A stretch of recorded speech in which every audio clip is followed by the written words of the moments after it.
Hey guys, welcome back to Maddie's Mood Swings.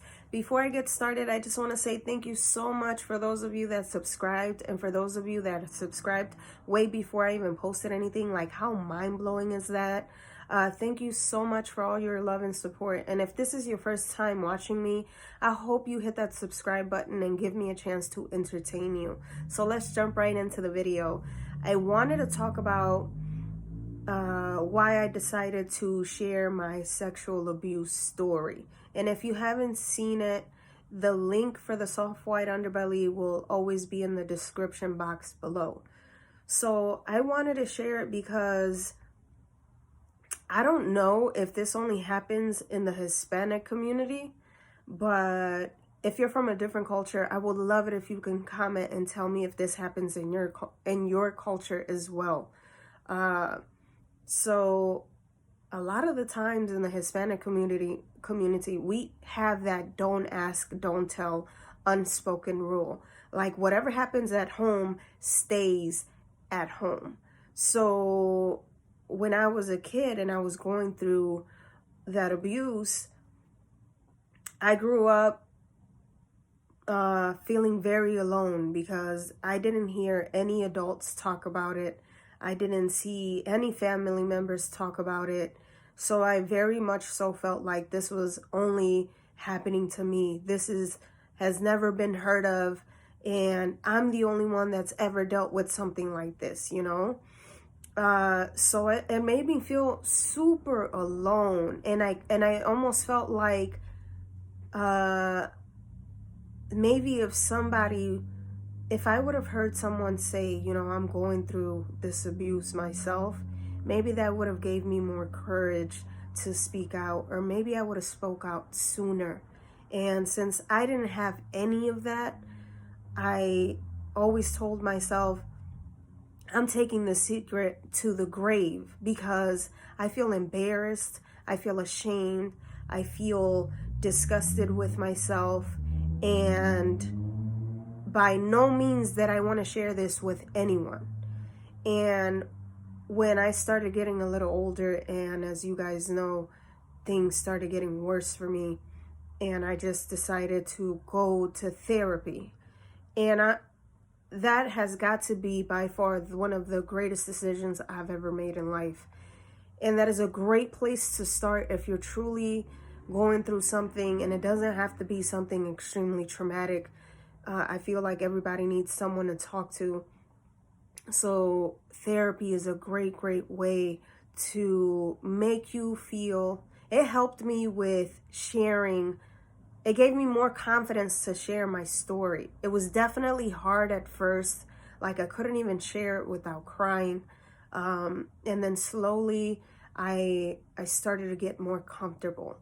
And I'm the kind of person that when I was younger, my innocence was robbed from me. My privacy was robbed from me. My body was being robbed from me. I didn't have anything. I didn't have no control over anything. So I felt when I got older that the one thing that wasn't robbed from me, and the one thing that I had control over, was what I decided to share with people. So even my younger sister, who is attached to the hip to me, she's my best friend, she's my rock.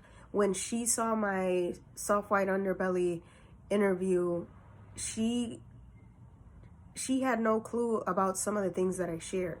And she's my best friend, and I tell her practically everything. But it's not easy for me to share every single part of me to people. So I always felt like it's so intimate to me. So I felt like I could share it with whoever I was dating. Like, that's a part of me that I choose to share. Not even with my best friends, my family, but with the person that I am dating, because I felt like that is that one piece of intimacy that wasn't robbed from me. I have the decision whether or not I can share it. I don't know if that makes any sense. Let me know in the comments if you know what I'm talking about. But then I felt like, all right, I'm going to therapy. I'm gaining more and more confidence every day to share my story. And now I'm starting to tell my friends, and now I'm starting to tell other people. And it made me feel like, and now I'm healing, and I'm not letting my abuse define me, and I'm choosing to live a healthier life, and I'm choosing to wake up every day and work on my betterment and really put in that work to just have a better life and live the life that I truly want despite of all of that trauma. So that is why I wanted to share it. And because I just thought to myself, I went through this horrific experience, and I grew up not seeing any adult talk about their experiences, and I didn't want to be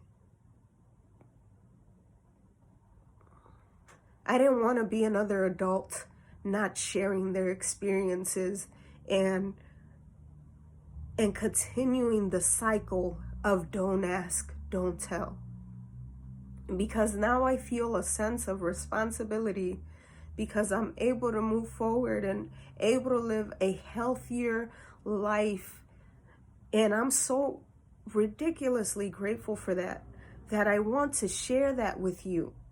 That I want, if you are a sexual abuse survivor and you're having a hard time and you feel like it's super hard for you to share your story, I just want to tell you that you're not alone, and that I am willing to share mine to maybe help you gain the confidence to share yours, because you have all the right to speak out on what happened to you, and know that you have nothing to be ashamed about.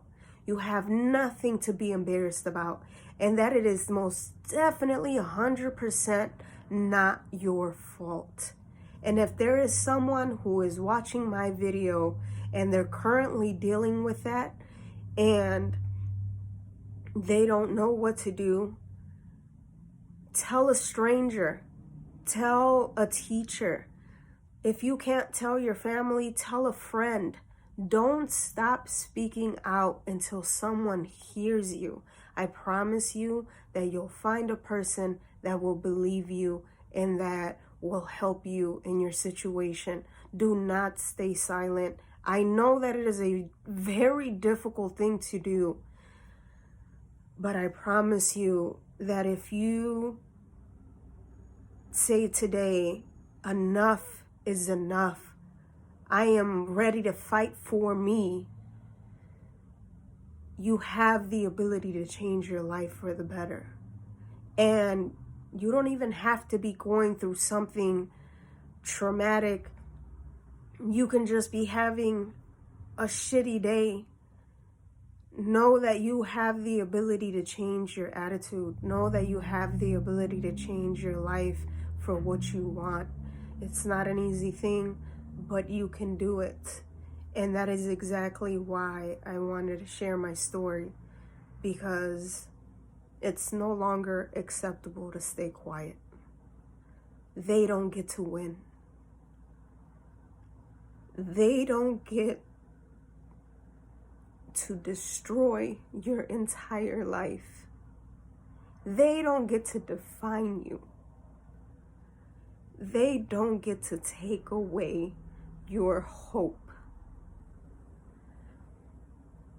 Know that no one has that power but you. And that is mainly why I choose to put myself in front of this camera and share myself with you. I will embarrass myself. I will do whatever is necessary so that hopefully I am helping even just one person decide that you get to define yourself.